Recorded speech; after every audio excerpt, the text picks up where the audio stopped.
In this video, we're going to talk about how to soundproof a room. I'll show you the different materials that we're using, such as this acoustic green sound panel board, as well as how to place it onto the wall. I came up with a cool technique that I haven't seen anywhere else, and it was fairly cheap and it works really well. And we'll also talk about the importance of soundproofing a room because, you know, audio is important when you're recording videos.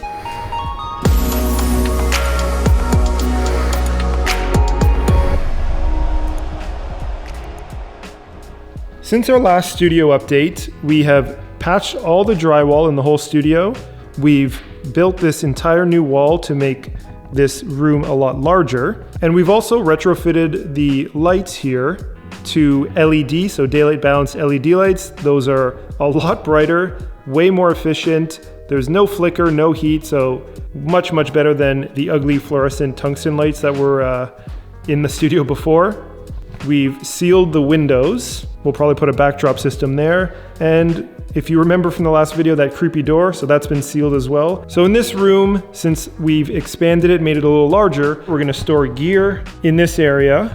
And I'm also gonna put my drum kit in this corner, I think. And that's where lots of insulation comes in, or in this case, this green 4x8 sheet is called Sonopan, and it works really well. It's made out of recycled wood. In my opinion, I would say this does a better job than insulation, but when we got this studio, most of it was already like this with just the drywall. So this wall and this wall here are all exterior walls. They're actually concrete cinder blocks, which is great for not allowing a lot of sound to go out or in. But let's say a loud truck goes by, we will hear the loud rumble through the concrete, or if I'm playing drums, you know, our neighbors will be able to hear that as well.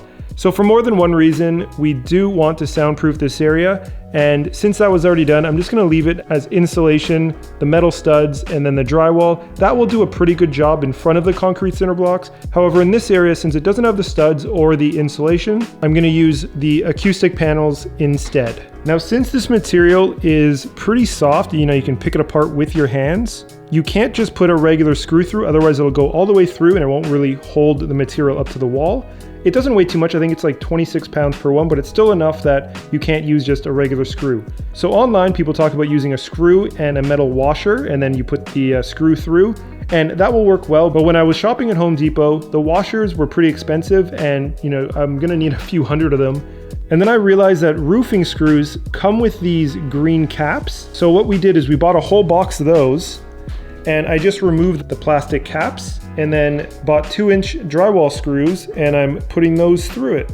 By doing it this way, by using the drywall screws and then the plastic washers that come with roofing nails, it's a pretty good system to prevent the screws from going all the way through the material. It's a lot cheaper than going the route of just buying washers. Also, I should note that you can leave this material exposed. However, I wouldn't recommend it because this stuff comes off really easy and it's a huge cleanup. All on the floor here just by installing them. It's everywhere. The final look will actually be drywall in front of this. That's what they recommend online. They want you to put your framing with insulation, then this, then drywall. So if you're looking to soundproof your room and you aren't really sure what to do, if you can find this stuff, I would suggest getting it. It does a really great job at soundproofing. But there are some steps you need to take, such as you do need to put the studs with insulation behind it if you don't have a thick wall like I do here with the concrete. And then it's recommended to put drywall in front of it. Some people actually put 2 layers of drywall. Now there's this other thin material that you can buy to put in front of it, then the drywall. I think it's called Reflexer, but I couldn't find that at Home Depot or other stores near me, so I did not go that route, but I've heard that does a pretty good job. If you do need to go even a step further than that, then I would recommend buying this stuff called green glue. Green glue comes in a tube and you can buy that at like Home Depot. You basically use it with a caulking gun and you just put it in between the layers and it creates a solid soundproof bond between the 2 layers.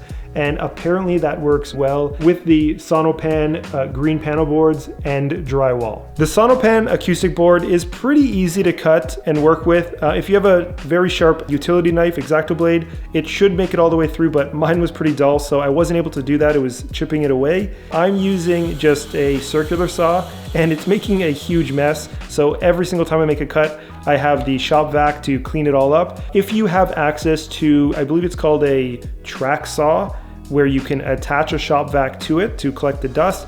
I highly suggest you do that because this stuff makes a huge mess when you cut it. All right, so that's pretty much it for soundproofing a room. It's all about using as many layers as you can. If you have extra drywall laying around, just use extra sheets of drywall. If you can get access to this stuff, the Sonopan, I would definitely recommend using that, as like I said, it does work better than insulation, I think. However, if you can't get access to this stuff, that's all good. Just use a lot of insulation. In any case, when you're installing insulation or even this stuff, wear a mask. Apparently the Sonopan stuff is non-toxic, but why risk it? It's green dyed wood chips, so I don't really want to be breathing that stuff in, and you probably don't either. Okay, so that's how you soundproof a room. It's all about layers, just more and more layers, so sound can get trapped in between, and then it gets less and less, and yeah, that's how you do it. I hope that helps. We have a ton of other videos on filmmaking, so if that's something you're into, definitely consider subscribing and hit the thumbs up if you like this video. Leave a comment down below if you're planning on soundproofing your room, or if you already have, what materials did you use? Share it in the comments. It helps other people in this community who are doing the same thing as you, so definitely share the information and knowledge that you have. Thanks for watching this video, and we'll see you next time.